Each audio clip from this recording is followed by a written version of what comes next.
Hello everybody.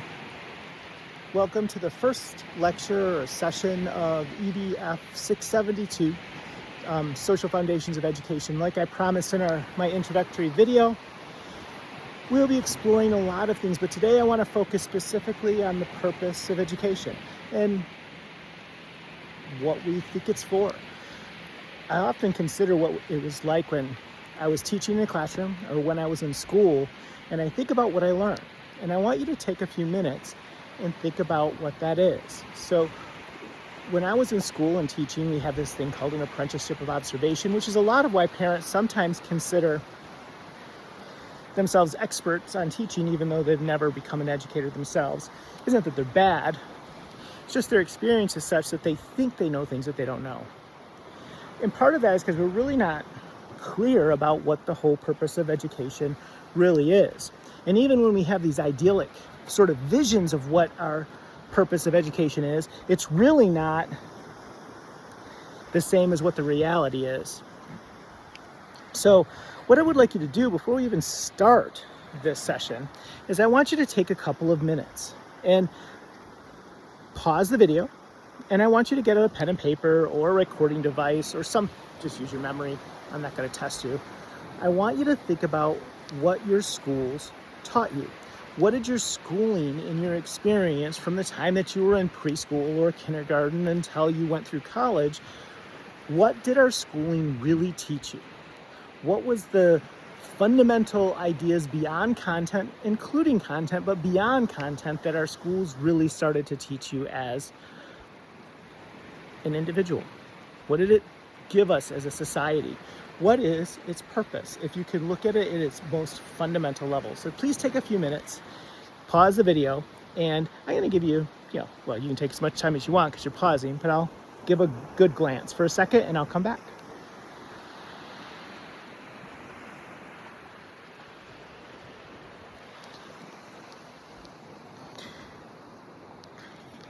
So I'm going to come back to some common themes in a little while. But what I want to start with is I've got really 4 authors that you were fundamentally asked to look at. There's several others that I could include. I didn't want to overwhelm you with reading, so I gave you the ones that were, I think, fundamental to understanding it. We're going to begin with Dewey.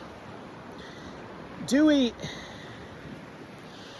ultimately was a revolutionary. Even now, if he were an educator, he would probably be appalled at what our education system has accomplished in the time that it's been here. But his intention was really about building and passing on knowledge. He saw schools as fundamentally a tool to pass content knowledge on. So hence the splitting of the classroom started around his era, where we start having math in one section and we have reading in another, and we have literature and we have sciences all really separate within our schooling system.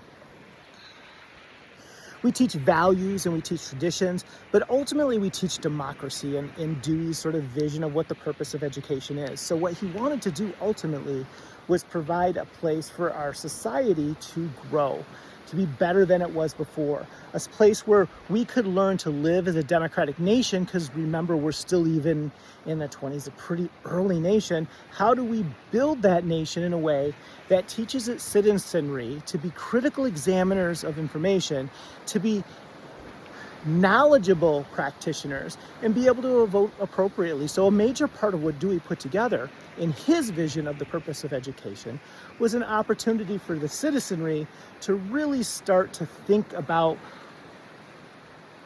bettering society, growing society. So he fully believed also that education is a social process, and it's an experience that we really fundamentally never learn in individual sort of sessions. It's not an isolated sort of practice. And the more we want to become educators, and the more we want to become learners and better educated within a society, the more we have to work together. So the origins of project-based learning start with Dewey, and started with his idea of how to create these models. And so this vision of an incredibly active educator standing around trying to build this progressive education model was formulated. And there's very few people that think under any circumstances that there's any better way to learn than hands-on and trying things, to get our hands dirty, to start to think about how we can start to better our society by practicing new things. So this is where he fundamentally began, preparing for this democratic sort of populace. But really, that's not our reality as educators. It's really not what has happened. Our schooling has become increasingly transactional. It's become increasingly a place where we have to look at the ground or I'm going to trip myself. Become increasingly a place where what our schooling is fundamentally not about that progressive education, that idyllic sort of version. So I always think of Dewey in my head.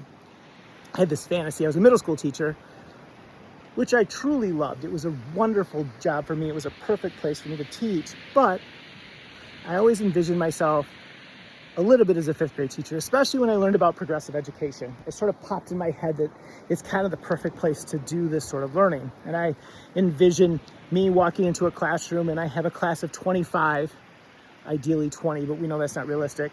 And they have 25 fedoras and 25 leather jackets and 25 whips. And just like Indiana Jones, we're solving problems.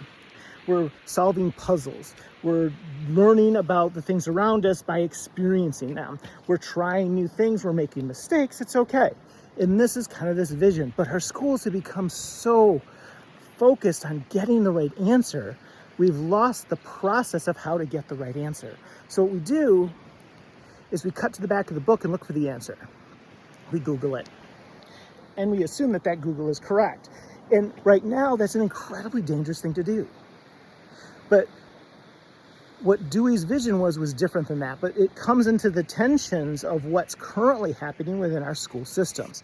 A school system that's really guided by standardized testing, that's using pacing guides and using measurable outcomes. It changes the story to one of more of an industry story, a story about how to create a factory model of children that are structured within a very particular frame, that are modeled to become a very particular type of person, not the educated person that Dewey had envisioned. I'm going to ask you to do a video. You can do it now because it fits if you can. And it's embedded within the link that we have for this video. Please go ahead and click on it, Sir Ken Robinson video 1. And I want you to go ahead and take a look at that because that emphasizes some of this factory model that I'm talking about, especially when Sir Ken Robinson specifically addresses the idea that children are not, the most important thing about a child is not its date of manufacture. And it really struck me that that's really what we're doing. We're trying to herd our children through in a factory model to give them a very specific type of learning experience that is antithetical to what Dewey really wanted us to do or even how to think. And aligning with this, the next scholar I asked you to read was Freire, and I hope you enjoyed it. My guess is if you've been in school a while, you probably already read this, so it was already a refresher. If you hadn't, please take the time to do it. Freire is fundamental in all educational practices. He is the liberator. And what he proposed was that our schooling system, the purpose of education, should be a place where we ask questions. We critically examine the realities of power structures. We critically examine the reality of how society has some people on top and some people on the bottom, and begin those fundamental questions of who is education for? Fundamentally, who does it serve and whose practice is it? Why do we do things the way that we do? Some people benefit and some don't. Freire says we need to ask those questions. Who is it? Who's benefiting? Who's not? And then from that, those that are oppressed need to band together and liberate and create an educational system that fundamentally asks those questions. It's about critical thinking. So to do this, he connected our education to power, but he did it from this idea of a dialogue. It's a dialogue worth having. So we start to build these dialogues with individuals. We discuss important ideas. We bring evidence to support what we're thinking. It becomes conversation. His criticism of our education system is he says it's more like a banking model. And our banking model within education simply does this. We tell students to sit down, shut up, be quiet, and take the information in, regurgitate it at the appropriate time when they take the test, and then they can move on with their lives. It's a limited sort of way of thinking. Schools become a passive learning institution. I tell my undergrads this, and it's a story. It's dumb and it's completely unreal, and I hope you realize that, but it's kind of funny. The best time of teaching, I tell them, is when you're a professor, is May, especially when you have children. Because in May, your children are still in school and you're not. So you get to do what you want to do. Well, come May, every year, my friend down the street, who is also a professor of journalism, and this part's real, at Ferris State University he left a few years ago, would get up and he'd come to my front porch and he'd say, "Terry, you know what? I think it's time for a cup of coffee." And I'd say, "Absolutely, school's over. Let's have a cup of coffee." So I'd have a cup of coffee. We'd have that morning sort of conversation, and soon enough, it was noon. And I looked at Steve and I'd say, "Steve, you know what? I'm a little snacky." And he'd say, "You know what? I'm hungry too." I said, "Let's make some sandwiches." And Steve would say to me, "You know what would go down well with those sandwiches?" And I said, "What?" And he said, "A beer." And so I would get a beer, and we'd have a beer. Then we'd have another. And, after a while, we'd realize it's 3 o'clock and we have to make dinner.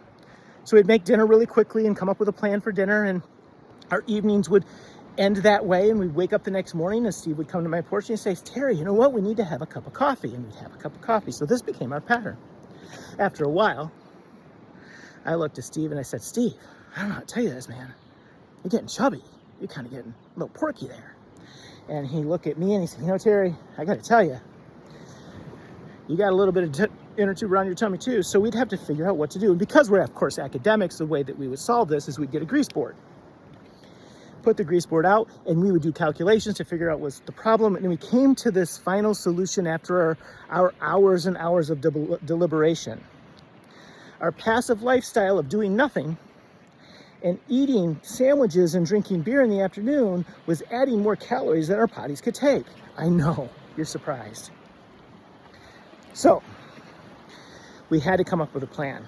My first thought was, I said, "Steve, we could give up the beer." Then he slapped me, as it was appropriate. It was a really stupid idea. And so then I said, "You know what we could do?" And he said, "Yeah, I've been thinking about this. We could start working out." And then I had to hit him, because obviously that's a terrible idea too, because working out makes you tired. And then I sweat excessively. And then after I sweat, it hurts, and weights are heavy. So no, I don't want to do that. So we devised a plan, because both of our children were teenagers at the time, and they both wanted to look buff. They wanted to look good for the summer, and so we devised a workout strategy for them. And the workout strategy was rigorous. Running, stretching, yoga, bicycling, weightlifting, everything. And we were going to pay them to do this because, you can't expect them to do it for free. So they agreed. And a few weeks later, they were starting to look really good. But Steve and I were still fat. The problem is, what we want to do with our current society when we have this passive learning is we make the assumption that the children and the kids don't have to do the work for learning. But it's the work, one, that makes it engaging and fun, but it's also the work that makes it retainable and helps us to ask the critical questions. So Freire builds on these ideas of inquiry. Efficiency is its enemy.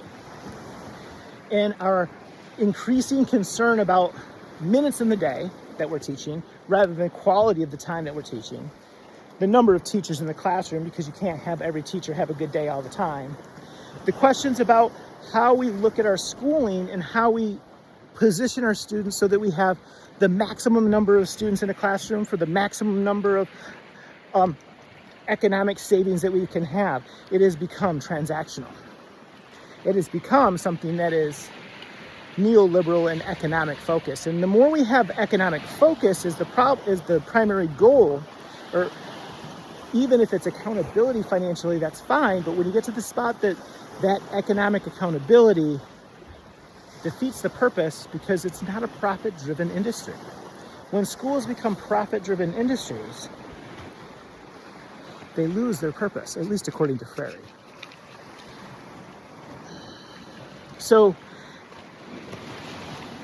The culpability then reproduces the same inequities. Because what's happening when we start to create these systems, these inequalities that are inherent in our society just exaggerate. Because those that are getting benefited from this particular schooling, because not all schools are created equal. The schools that our presidents, our billionaires send their kids to, they have a significantly different education than those that are living in Yeager, West Virginia, or Detroit, Michigan. And it isn't that the kids don't recognize it, we all recognize it, but the problem is that we think it's because we lack the resources to do it. The reality is that it is benefiting the powerful. And those systems reproduce the same reproductive model that we have in education and in our society over and over and over again. Political, yeah, of course it is, but it's something we have to consider. Here's the other thing I want you to consider, and this moves us to love. Love wants us to think of education beyond content, recognizing that there's always power dynamics in learning, and the power dynamics have to be dealt with. She thinks that what we concentrate on in our learning experience is the wrong direction. It really doesn't provide us what we need as a society, because what we've become is sad, depressed, morally bankrupt. We lie just because we can, and no one can challenge us on it. And even if they can challenge us on it, we just say we didn't lie. We become a culture that allows those sorts of problems. So what I want us to think about then is, what love wants you to think about, is that what we've lost is that ability to think about what is really important in our society. She talks specifically about joy and belonging. And I love the idea of teaching joy and belonging in school. Can you imagine what that does for a society that's built on transactions, that's built on just constructing knowledge in this banking model? Can you imagine what that does to a society if we start to think about how do we find joy and who belongs? And the answer to her with who belongs is everybody belongs. So we have to create a society where we all fit within this great sort of community of world that we live in, this globalized entity. This is where it gets complicated too, because we don't teach those things. In fact, our schools are still constructed largely through segregated models. Some by geography, some by city center, some by zip codes. If you look at Grand Rapids, where I'm from, there's very clear distinctions on the good schools and the rougher schools. And there's a very clear distinction about race within those schools as well. Race, socioeconomic status, language, fundamentally change the quality of education that you get and whether or not you are perceived as someone that belongs in that classroom. Whether you're able or not makes a distinction of whether you belong in that classroom. Things have changed slightly, but when I was in high school and elementary school, those students that received special education services were next to the band room, so no one had to look at them. That segregating out of society, of parts of our society, because they are too difficult, not good enough, the wrong color, speak the wrong language, don't have money. Fundamentally, it's wrong. It's antithetical to even Jeffersonian's ideal of what America should be, except for the race part. He really likes that, and that's a problem. But that fundamental idea that our station doesn't determine who we are as a society is a promise of our education system. And it's one that I think our education system has let us down on. And not every education system does that. Ours is particularly problematic in this one. So love, social-emotional learning, considering where our students' affects are on a particular day, changes that. So our purpose of education then becomes focused not as much on content, although content's a part of it. It also focuses on the well-being of the whole child, looking at their whole experience and their whole existence and how they can be served best. That means we bring in things like culturally responsive teaching practices. It's kind of stupid that we don't anyway. It's just a fundamentally good way to teach.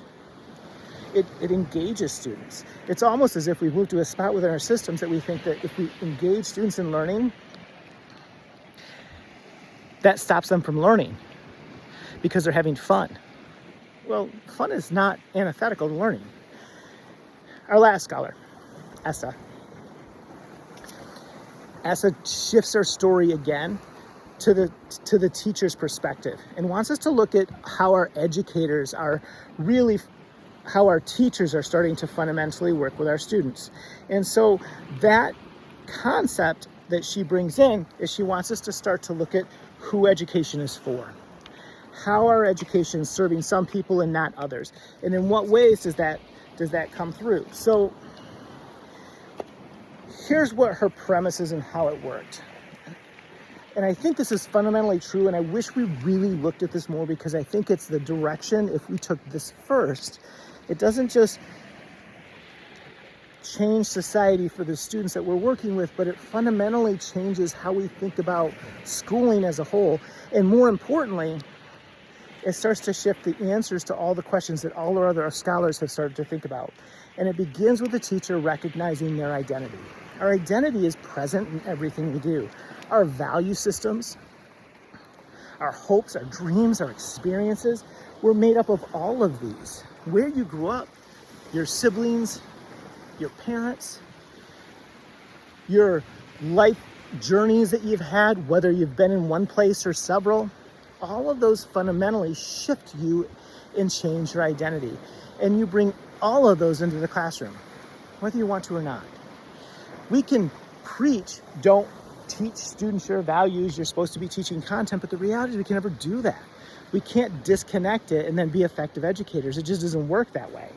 So what Essa says is, don't pretend that you don't have these experiences, that you don't bring these biases to a classroom, that they're not fundamentally a part of who you are as an educator, which, frankly, she's absolutely correct. So we as practitioners need to be self-reflective. We have to think about what we're doing before and after we've done it, how we've missed the mark sometimes and how we haven't, but our goal isn't self-reflection.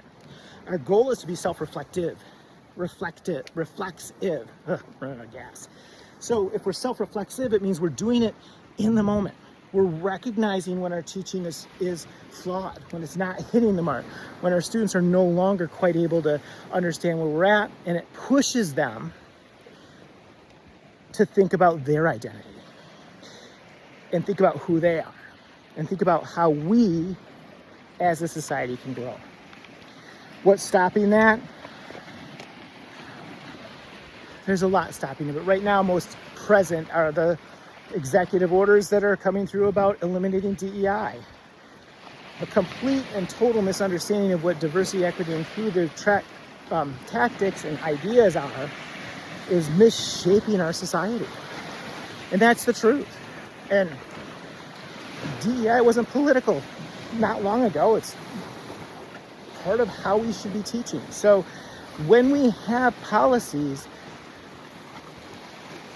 that dissuade and exclude, if you will, certain parts of our population, doesn't it beg the question as to why? Why are we doing that? And that brings us back to Freire. And his question would be, who's benefiting from it? If we have a populace that's uneducated, if we have a populace that is not a critical thinking population, fundamentally that serves some people more than others. All right, common themes.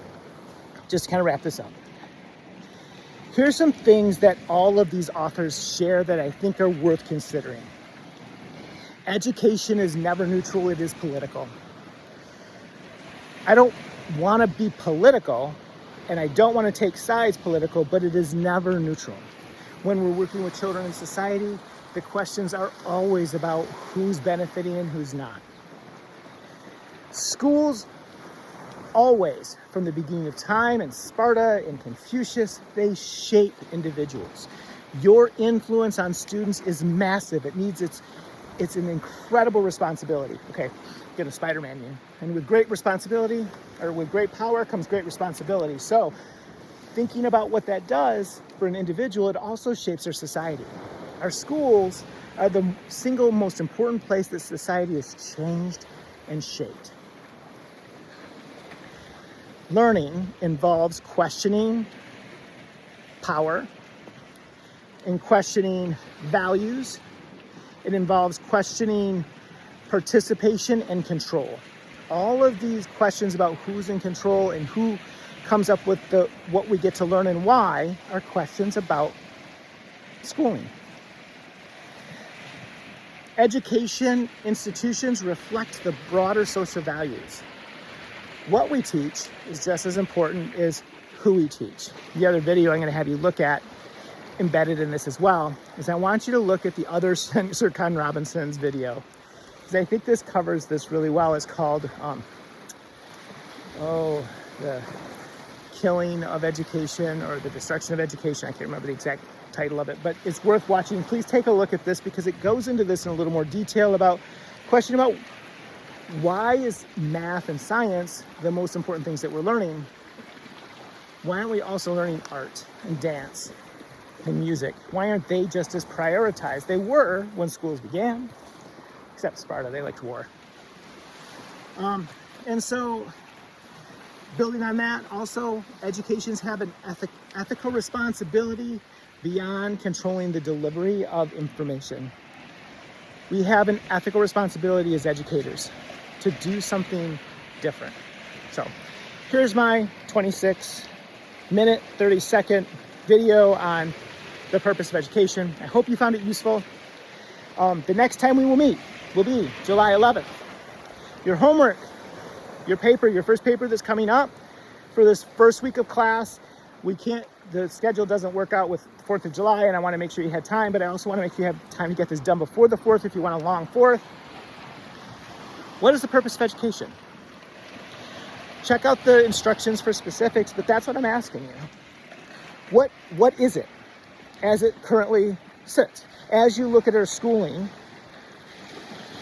what is our current purpose of education? In contrast, what should it be? Is that what we should have as our purpose of education? Help us understand what those are. All right, here's your scene for the day.